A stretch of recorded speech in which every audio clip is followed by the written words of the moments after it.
Hello students, मैं ऋतु मित्तल और हम लोग पढ़ रहे हैं प्रैक्टिकल ज्योग्राफी, जिसमें हम पढ़ रहे हैं स्टैटिकल मेथड और उसमें चल रहा है आपका टॉपिक सहसंबंध, और जिसमें चल रही थी स्पीयरमैन की कोटि अंतर रीति, जिसका एक जो फॉर्मूला था वो आपको सर ने करा दिया है। आज हम पढ़ने वाले हैं दूसरा उसका फॉर्मूला, और वो क्यों है, क्योंकि यहाँ पर जो कुछ पद होते हैं उसमें रिपीटेंस हो जाती है, जिसके कारण हमें ये दूसरे फॉर्मूले से इसको सहसंबंध को सॉल्व करना पड़ेगा। जैसे आपने पिछले में देखा था तो वहाँ पर उन पद मूल्यों को रिपीट नहीं हो रही थी। जैसे आप इसमें देख रहे हो, यहाँ पर गांव लिए गए हैं और दो श्रेणियाँ हैं, एक सिंचित क्षेत्र जो कि हेक्टेयर में दर्शाए गए हैं और चावल क्षेत्र, इसको भी हेक्टेयर में शो किया गया है।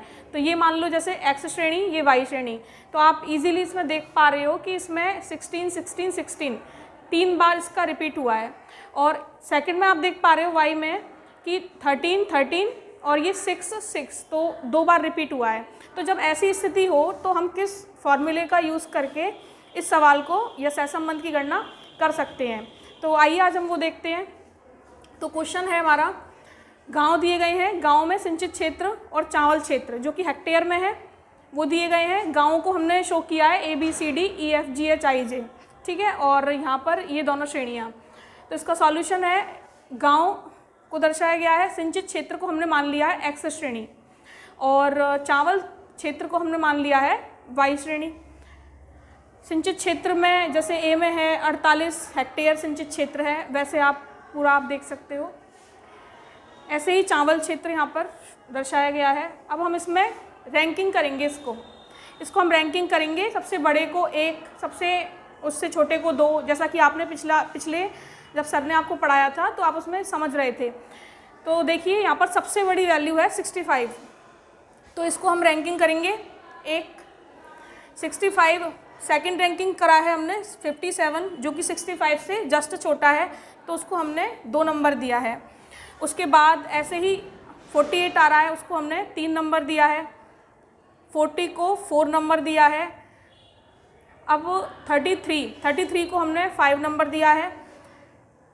24 ये 6 नंबर पे आ रहा है। उसके बाद आप देखो 7 नंबर पे आ रहा है 16, 8 नंबर पे भी आ रहा है 16 और 9 नंबर पे भी आ रहा है 16। इसका मतलब 7, 8, 9 तीन बार इसका रिपीट हुआ है। तो हम क्या करेंगे कि हम 7, 8, 9 जिन नंबरों पर ये आ रहा है उन तीनों का औसत निकाल देंगे। 7 + 8 + 9 यानी राशियों का योग बटे राशियों की संख्या, तो उस हिसाब से हम इसका औसत निकाल देंगे।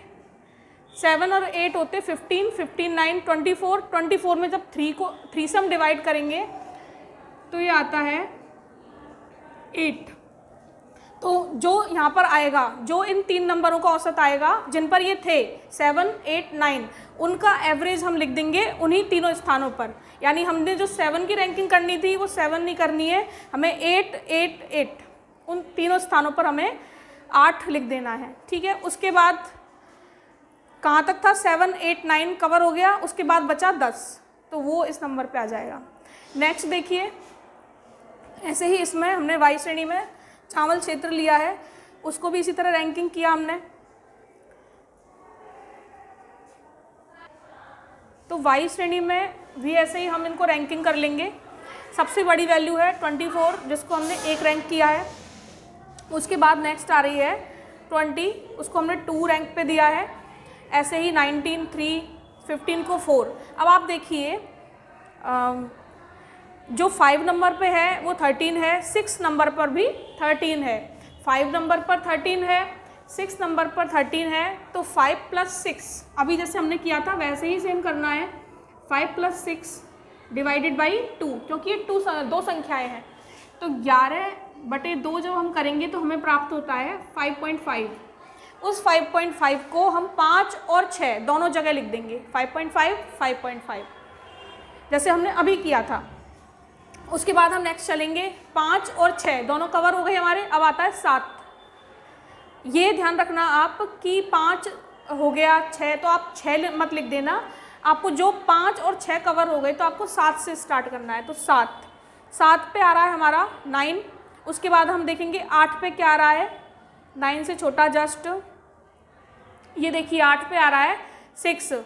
उसके बाद 9 पे भी 6 आ रहा है, तो 8 और 9, 8 पे भी 6, 9 पे भी 6, तो 8 और 9 दोनों को योग करेंगे, 8 प्लस 9, और दोनों में 2 का भाग दे देंगे, क्योंकि ये 2 संख्याएं हैं, 3 होती तो 3 का भाग दे देते ऐड करके। तो 8 और 9 17/2, 17/2 यानी कि 8.5। उस 8.5 को हम 8वें नंबर पर और 9वें नंबर पर लिख देंगे। उसके बाद बचा 10वां, तो 10वें नंबर पर आता है 4, उसको लिख देंगे। ठीक है, उसके बाद देखो अब हम निकाल लेंगे। उसके बाद सारी प्रोसेस वही है, आगे फॉर्मूला ज़रूर चेंज होगा।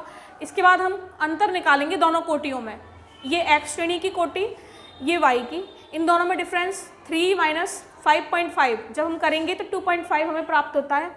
ऐसे ही 5 माइनस 5.5 0.5 माइनस के प्राप्त होंगे, क्योंकि ये छोटा है ये बड़ा है। ठीक है, तो ऐसे हम इसको घटा के सारा हमने ये अंतर प्राप्त कर लिया। उसके बाद इनका स्क्वायर करेंगे, और किसी भी संख्या का जब स्क्वायर करते हैं तो वो पॉजिटिव हो चाहे नेगेटिव हो, वो पॉजिटिव ही हो जाती है। तो 2.5 का स्क्वायर हम करेंगे, 25 का स्क्वायर होता है 625, और पॉइंट को फिर हम एडजस्ट कर देंगे। तो उस तरीके से हमने 5 का 25, 3 का 9, 1.5, 2.25 हो गया इसका। तो इस तरीके से हमने सबका स्क्वायर निकाल लिया।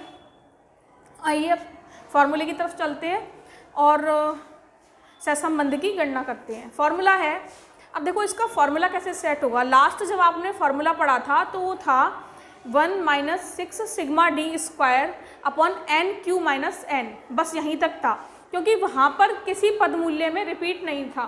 लेकिन अब रिपीट हो रहा है, तो हमें क्या ऐड करना है कि 1 माइनस 6 सिग्मा डी स्क्वायर तो है, उसके बाद हमें 1/12 एम क्यू माइनस एम ये ऐड करना है। और ये कितनी बार चलाना है, जितनी बार कोई भी पद मूल्य रिपीट हुआ है। कितनी बार हुआ है, एक बार तो यहाँ था और 2 बार ही यहाँ हुआ, तो 3 बार हुआ है।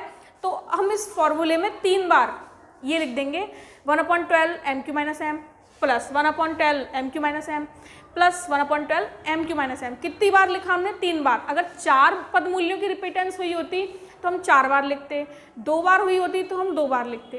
तो उस हिसाब से सूत्र को खोल देंगे, और नीचे तो वही है N Q minus N.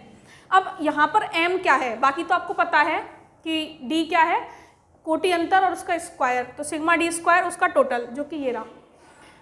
M क्या है, एम होता है उन पद मूल्यों की संख्या जिनका रिपीट हुआ है। तो देखो यहाँ 16 का रिपीट हुआ है, तो 16 कितनी बार है, 1 2 3 बार है, तो यहाँ पर हम m की जगह 3 लिखेंगे। यहाँ पर 13 रिपीट हुआ है, 2 बार हुआ है, तो वहाँ पर m की वैल्यू 2 होगी। और तीसरे वाले में 6 कितनी बार रिपीट हुआ है, 2 बार, तो वहाँ पर m की वैल्यू 2 होगी। ठीक है, तो आइए सॉल्व करते हैं। 1 माइनस 6 ये तो है as it is, sigma D square ये हमने इसका टोटल कर लिया, डी स्क्वायर का सिग्मा मतलब टोटल आ गया इसका 41, जो हमने यहाँ पर लिख दिया कोष्टक के अंदर, प्लस 1/12। 3 क्यों लिखा है, मैंने अभी बताया आपको, m होती है उन पद मूल्यों की संख्या जो रिपीट हुए हैं। तो 16 3 बार रिपीट हुआ था, इसलिए 3q माइनस 3। 13 2 बार रिपीट हुआ था, इसलिए 2q माइनस 2। और 6 2 बार रिपीट हुआ था, इसलिए 2q माइनस 2। उसके बाद 10q माइनस 10, क्योंकि n की वैल्यू क्या होती है, जितने हमारे पद मूल्य गिवन है, तो आप गिन सकते हो ये 10 है, तो इसलिए हमने n की वैल्यू यहाँ पे 10 लिखी है। उसके बाद इसको और सॉल्व करेंगे, 1 माइनस 6 ये ऐसे की ऐसे, इसको हमने सॉल्व कर लिया। 3 का क्यूब 27, 27 माइनस 3 24, ऐसे ही यहाँ पर और इधर 2 का क्यूब 8, 8 में से 2 गए 6, और ऐसे ही उस तरफ। तो जैसे हमको उसको सॉल्व करते जाएंगे ये सब हमें प्राप्त होगा। 1 माइनस 264 डिवाइडेड बाई 9 90, और जब हम इसको सॉल्व करेंगे तो हमें प्राप्त होता है 1 माइनस 0.267 बराबर पॉजिटिव 0.733, यानी कि इसमें धनात्मक सहसंबंध पाया जाता है। तो इस प्रकार हम स्पीयरमैन की कोटि अंतर विधि द्वारा सहसंबंध की गणना करते हैं। ठीक है स्टूडेंट्स।